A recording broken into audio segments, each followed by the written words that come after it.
حضرت ابوبکر صدیق کا جو نام صدیق ہے، اس کے اوپر بھی ایک دو چیزیں عرض کر دوں۔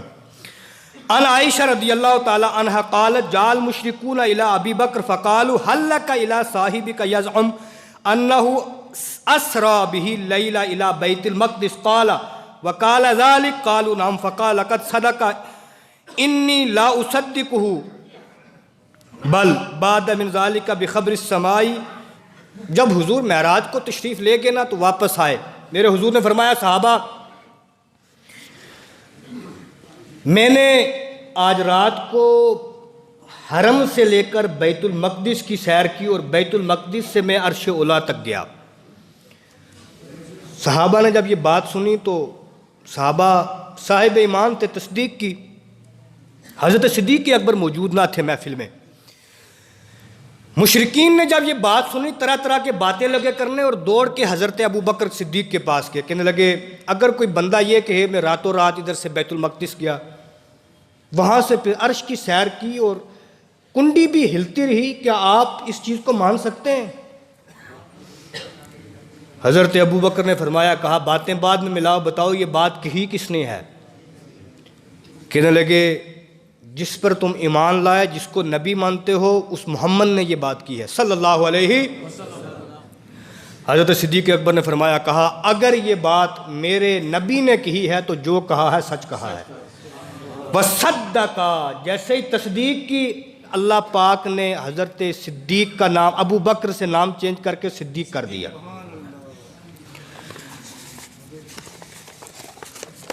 صحیح مسلم شریف کے اندر حدیث پاک کا ٹکڑا، وَكَانَ مِن رُؤَسَاءِ قُرَيْشِ فِي الْجَاهِلِيَّةِ وَأَهْلِ مُشَاوَرَتِهِمْ مُحَبَّبًا فِيهِمْ وَعَالَمَ بِمُعَالِهِمْ۔ حضرت صدیق اکبر سرداران قریش میں ان کا شمار تھا، اور جب وہ کوئی مشورہ لیتے تو حضرت صدیق اکبر سے پہلے لیتے، اور جب وہ کوئی معاملہ طے کرتے تو حضرت صدیق اکبر ان میں سر فہرست رہتے۔ یہ مقام تھا حضرت صدیق اکبر رضی اللہ تعالی عنہ کا پیدائش سے کے وقت اور پیدائش کے بعد دور جاہلیت میں بھی۔ اور حضرت صدیق اکبر کا ایک نام عتیق ہے۔ عتیق کہتے ہیں آزاد کو۔ یوں تو لگتا ہے ہم سارے آزاد ہیں، لیکن اصل آزادی کی خبر ہمیں اس وقت ہوگی جب محشر کا میدان برپا ہوگا، نفس و نفسی کا عالم ہوگا، نامہ اعمال کسی کے دائیں ہاتھ میں دیا جائے گا، کسی کے بائیں میں دیا جائے گا۔ جس کے دائیں میں دیا گیا وہ تو پھر آزاد ہے، اور جس کے بائیں میں آ گیا پھر اس کی آزادی کا کوئی راستہ نظر نہیں۔ ان عائشہ ان ابا بکر دخل علی رسول اللہ صلی اللہ علیہ وسلم فقال انت عتیق اللہ من النار۔ لیکن حضرت صدیق اکبر کی شان یہ ہے، حضرت عائشہ کہتی ہیں ایک دن میرے باپ ابو بکر حضور کے پاس تشریف لائے، میرے حضور نے فرمایا انت عتیق اللہ من النار، اے ابو بکر تو جہنم سے آزاد ہے۔ تو جہنم سے عشرہ مبشرہ میں تو ہیں ہی ہیں، ان اصحاب میں تو حضور نے شامل فرمایا ہی ہے، لیکن حضرت صدیق اکبر کو اس کے علاوہ بھی کئی بار جنت کی خوشخبری اور جہنم سے آزادی کا پروانہ سنایا گیا ہے۔ توجہ کے ساتھ تین چار ایک باتیں میں اور عرض کروں۔ اللہم صلی علی سیدنا محمد وبارک وسلم علیہ صلی علیہ الصلوۃ والسلام علیک یا رسول اللہ صلی اللہ علیہ وسلم۔ حضرت صدیق اکبر جب ایمان لائے تو گھر میں بلند آواز سے تلاوت کیا کرتے تھے۔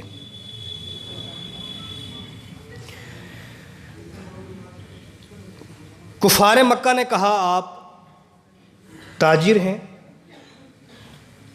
بزنس مین ہیں، ہمیں آپ کی ضرورت بھی ہے، ہمارا آپ سے کوئی جھگڑا نہیں ہے،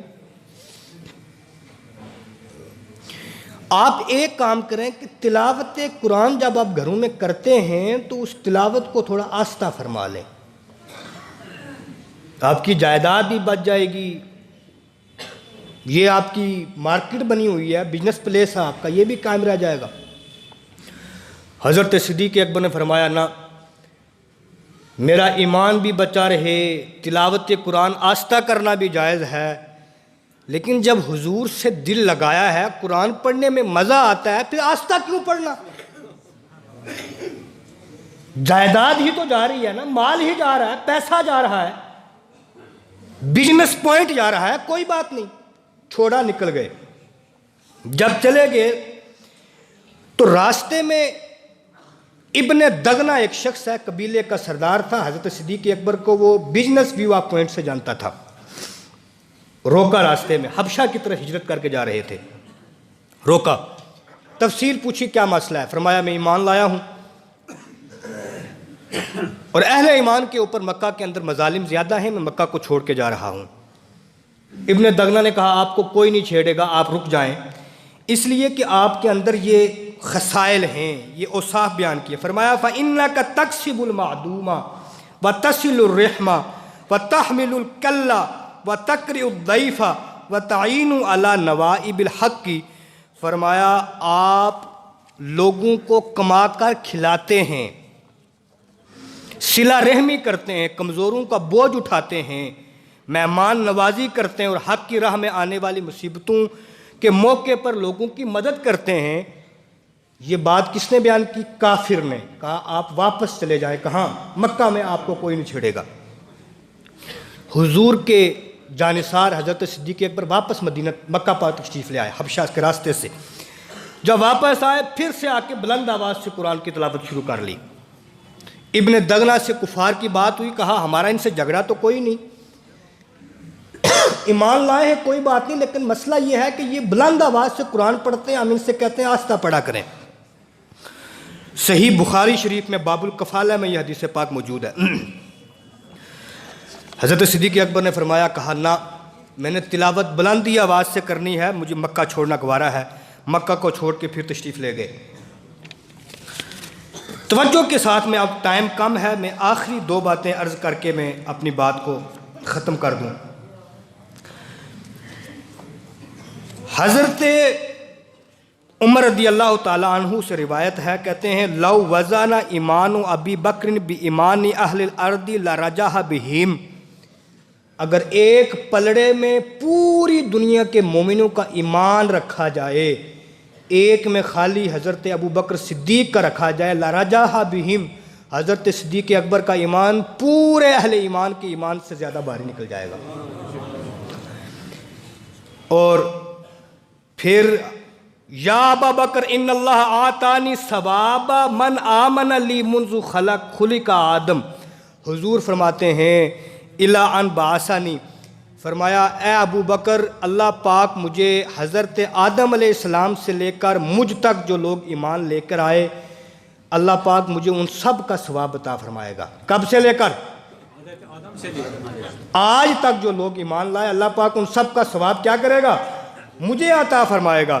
وَأَنَّ اللَّهَ آتَاكَ يَا أَبَا بَكْرَ ثَوَابَ مَنْ آمَنَ بِي مُنْذُ بَعَثَنِي إِلَىٰ أَن تَقُومَ السَّاعَةُ، فرمایا اور اے ابو بکر تجھے جو اللہ پاک ثواب دے گا جب سے مجھے مبعوث کیا ہے، اب سے لے کر قیامت تک جتنے لوگ ایمان لائیں گے ان سب کا ثواب اللہ پاک اے ابو بکر تجھے عطا فرمائے گا۔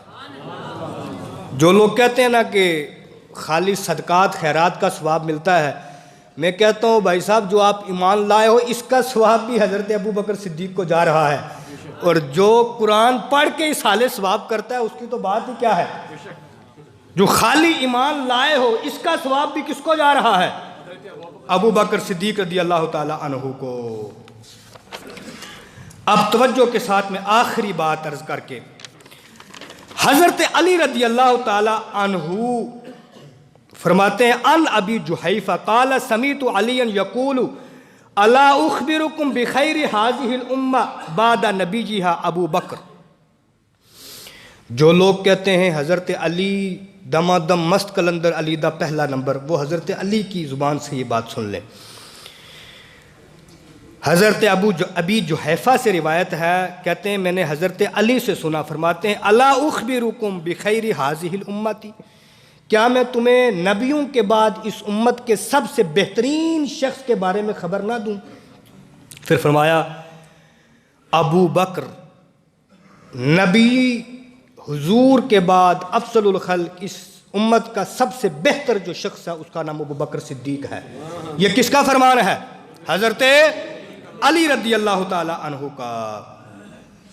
پھر سنیں، وصال نبوی کے بعد جب خلافت کا مسئلہ درپیش آیا نا کہ خلیفہ کس کو بنایا جائے، مہاجرین اور انصار صحابہ کے درمیان یہ متفق طور پہ طے پایا کہ حضرت صدیق اکبر رضی اللہ تعالی عنہ کے ہاتھ کے اوپر بیعت کی جائے۔ علامہ یوسف نبہانی نے اس کو تفصیل سے بیان کیا، کہتے ہیں حضرت عمر فاروق اعظم رضی اللہ تعالی عنہ نے صحابہ کو مخاطب ہو کے فرمایا فَأَيُّكُمْ تَتِيبُ نَفْسُ أَن يَزِيلَهُ عَن مَقَامٍ أَقَامَهُ فِيهِ رسول اللہ صلی اللہ علیہ وسلم، فرمایا تم میں سے کس کو یہ بات پسند ہے کہ ابو بکر صدیق کو اس منصب سے اتار دیا جائے جس منصب کے اوپر ابو بکر کو حضور بٹھا کے گئے ہیں؟ یہ کس نے اعلان فرمایا؟ حضرت عمر فاروق اعظم نے۔